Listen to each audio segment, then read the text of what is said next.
안녕하십니까, 노선호입니다. 4월 23일 일요일입니다. 일요일인데 오늘은 좀 방송을 늦게 올리는 것 같습니다. 오늘은 좀 운동을 많이 한 것 같아요. 지금 핸드폰에 보니까 한 26,000보 정도 걸었고요. 또 핸드폰을 놓고 하는 운동도 한 2시간 정도 했기 때문에 하루 종일 정말 운동을 통해서 뭔가 한 주일 동안에 좀 스트레스를 잘 풀었던 그런 하루가 아닌가 그런 생각을 해봅니다. 일단은 내일부터는 또다시 일상이 시작되니까요. 지금부터는 내일부터 일주일 동안 또 투자 전략 잘 세워보도록 하겠습니다. 지난 주말에 마감되었던 미국 시장부터 살펴보겠습니다. 미국 시장은 일단은 나름대로 선방을 하고 마감을 했습니다. 나스닥 지수가 0.1%대 강세 마감했고요. S&P 500 지수 0.09%, 다우존스 0.07% 상승을 했습니다. 그래서 미국 시장 사실 상승을 했지만 상승을 했다고 보기에는 또 아쉬운 지수예요. 그래서 상승폭 자체는 크지 않았고, 이제 앞서서 좀 다행스럽다, 선방했다 이렇게 말씀을 드렸던 부분은 장 초반에 미국 시장이 좀 좋지 못했습니다.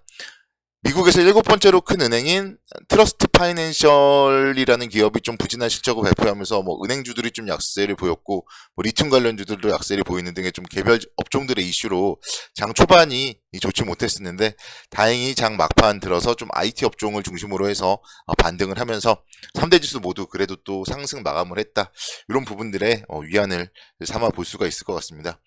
일단은 미국 시장이 좀 뚜렷한 방향성 없이 마감을 했다, 이런 점에서는 이제 내일의 한국 시장도 크게 이슈는 없다, 이렇게 말씀을 드릴 수가 있을 것이고요. 그렇지만 우리나라 입장에서는 좀 다행스러운 거는 지난 금요일에 미국 시장이 오후장에 IT 업종을 통해서 반등, 그리고 특히 TSMC라는 기업의 실적 발표에 힘입어 반도체 업종이 조금 강세를 보였다, 이런 점들을 좀 생각을 해본다면은 좀 긍정적으로 생각을 해봐도 좋지 않을까, 이렇게 설명을 드리겠습니다. 수급적으로 보더라도요, 지난주에 외국인들이 다시 또 매수를 해줬고 삼성전자를 위주로 해서 좀 매수를 해줬습니다. 그래서 관련된 부분들을 감안을 해본다면은 시장은 다시 한번 또 한 주일 동안 긍정적인 그런 모멘텀으로 기대를 해봐도 좋지 않을까, 이렇게 말씀드릴 수 있겠습니다. 시장에 대한 전략은요, 지난주와 동일한 것 같습니다.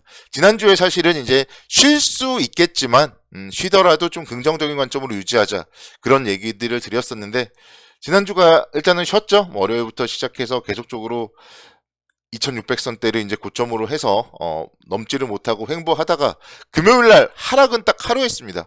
0.7%대 정도로 뭔가 좀 의미 있는 하락은 지난 금요일날 딱 하루 했는데, 그렇기 때문에 추가적으로 쉴 수는 있겠지만 이제부터 떨어질 때는 매수 관점으로 접근을 해야 된다, 이렇게 설명을 드릴 수 있겠습니다. 그래서 지난주에는 제가 이제 말씀을 드렸죠. 목요일날 방송하면서도 코스닥 시장 같은 경우가 첫 번째 장대 연봉이 나왔고 그렇기 때문에 이 자리는 사지는 말아야 된다, 이렇게 말씀을 드렸는데, 그리고 나서 이제 금요일날 또 코스닥이 또 1.9%대 또 하락을 했고요. 코스피도 0.7% 이렇게 하락을 했기 때문에 내일부터 시작된 한 주일 동안 이제 좀 조정을 이용해서는 분할 매수 관점으로 접근을 해도 괜찮다, 이렇게 설명을 드릴 수가 있겠습니다.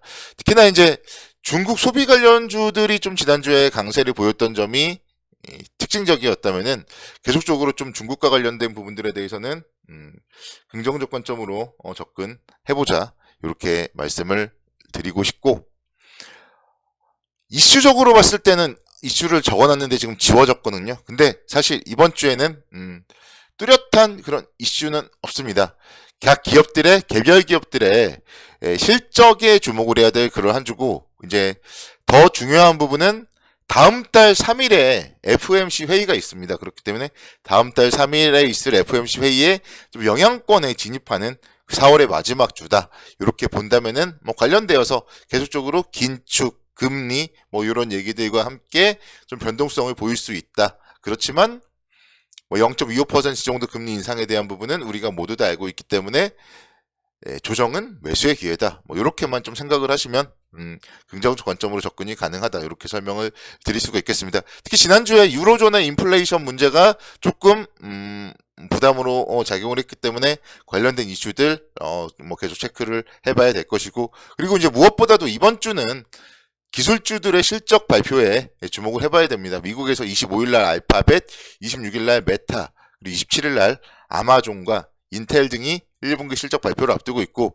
국내적으로 봤을 때는요, 현대차, 그리고 포스코홀딩스, 삼성 SDI, 뭐 LG화학 등의 실적 발표가 예정이 되어 있습니다. 그래서 각 기업들의 좀 실적에 집중을 해야 되는 그런 한 주다, 이렇게 볼 수 있겠고, 조정을 보인다면은 좀 뭐 매수 관점으로 접근. 특히 이제 21선이 1510선 정도에 있는데요. 굳이 뭐 그 정도를 깨지는 않을 것 같아요. 그래서 2510선 정도 21선은 한 주일 동안 좀 저점으로 놓고, 저점에서 분할 매수 관점으로 접근을 하고, 올라간다면은 어차피 또 2600선 정도는 부담으로 작용을 할 수가 있기 때문에, 혹시나 뭐 주 초반부에 2600선에 근접한다면은 또 일정 부분은 뭐 현금도 챙기는 그런 전략으로 대응을 하면은 크게 무리는 없을 것 같습니다. 그렇지만 뭐 일단은 크게 좀 2600선 근처까지 다가간다고 생각하기보다는 좀 쉰다고 생각하고, 조정 시에 좀 모아가는 그런 전략으로 대응을 하는 게 좀 가장 바람직한 전략이다, 이렇게 설명을 드릴 수가 있겠습니다. 그리고 업종별, 그리고 좀 종목별로 좀 말씀을 드린다면은, 제가 사실 그동안 또 건설주에 대해서는 조금 보수적으로 보다가 이제 뭐 현대건설이라든가 이쪽에 대해서는 또 제가 좀 한두 차례 설명을 드린 적이 있는데, 지난주 금요일 날 사실 이제 시장이 쉬어갔는데 현대건설 쪽에서 좀 의미 있는 반등이 나왔습니다. 4%대 반등을 보이면서 4만 원대 돌파를 하는 모습을 보였습니다. 실적이 상당히 좀 긍정적이었어요. 그래서 올해 1분기 매출액이 전년 대비 45%대 증가된 6조 3천억 원, 그리고 영업이익도 늘어난 1735억 정도를 발표했습니다. 그래서 실적이 괜찮은 기업은 역시 올라간다, 이런 부분들에 여러분들이 좀 포커스를 맞춰 보셔야 되고, 그래서 각 기업들에 대해서는 본인들의 정말 보유한 기업들에 대해서 실적들을 계속 좀 체크를 해봐야 된다고 설명을 드릴 수가 있겠습니다.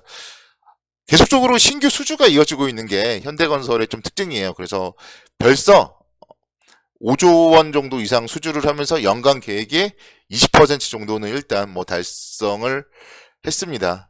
그래서 일감 측면에서 봤을 때는 현대건설이 한 4년치 일감을 확보했다고 해요. 그래서 건설업종 뭐 분명히 업황은 힘들지만, 그래도 그 중에서도 현대건설은 뭔가 좀 안정적인 측면에서 봤을 때는 좀 긍정적이지 않나, 이렇게 설명을 드릴 수 있겠고, 건설주를 좀 얘기하다 보니까 좀 중소형 건설주 한 종목 정도 보고 싶습니다. 그래서 좀 동원개발이라는 기업도 한번 설명을 드리고 싶은데, 정말 3월 말부터 조금씩 올라가고 있는 모습, 그리고 지난주 금요일날 같은 경우도 역시 마찬가지로 이 종목도 상당히 좀 예쁜 장대 양봉을 보였습니다. 비록 뭐 상승폭 자체가 크진 않았지만, 그래도 양봉의 길이만으로 봤을 때는 뭐 상당히 좀 긍정적이라고 볼 수 있겠고, 뉴스를 살짝 볼게요. 뉴스를 살짝 보시면은, 공급계약 체결 4월 21일 날 나왔습니다. 금요일 날 장 마감 이후에 공급계약 체결이 나왔고요.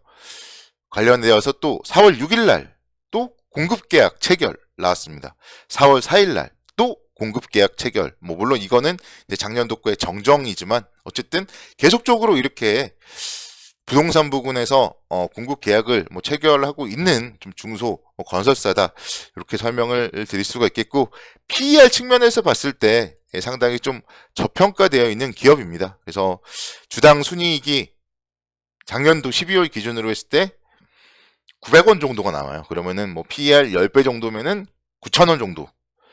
물론 뭐 10배 정도를 못 받을 수도 있겠지만, 그렇다 하더라도 지금의 주가 수준이 PER 뭐 3.78배 수준이라고 본다면은 좀 상당히 저평가된 기업이 아닌가, 좀 그런 생각을 하면서 항상 여러분들께 이제 말씀드리고 싶은 게, 제가 저평가 종목들에 대해서 주목을 하자, 이렇게 설명을 드리잖아요. 그렇기 때문에 좀 그런 부분들에 부합한 건설 업체 중에 하나가 동원 개발이 아닌가, 좀 그런 생각이 있어서 오늘은 좀 중소형 건설주 쪽으로도 말씀을 드려봤습니다. 그래서 항상 여러분들이 이렇게 좀 기업들을 계속적으로 좀 잘 살펴보셔야 돼요. 그래서 밸류에이션 매력이 있는 기업들, 종목을 계속적으로 여러분들이 잘 찾는 게 상당히 중요하다, 이렇게 좀 말씀을 드립니다. 그래서 시장이 항상 어려워요. 사실 올라갈 때도 어렵고 내려갈 때도 어려운데, 그럴 때일수록 여러분들이 좀 이런 매력적인 종목들을 찾아야 된다, 이렇게 설명을 드리고 싶습니다. 그래서 강세장이기 때문에 계속적으로 순환매가 이루어져요. 그래서 이 순환매 속에서 어떤 업종, 어떤 종목이 올라갈지, 분명히 더 싼 종목은 분명히 또 여러 곳에서 이슈를 받으면서 올라갈 수 있다. 이런 부분들로 저평가 종목들을 찾자. 이렇게 마무리하겠습니다. 내일도 선곡 투자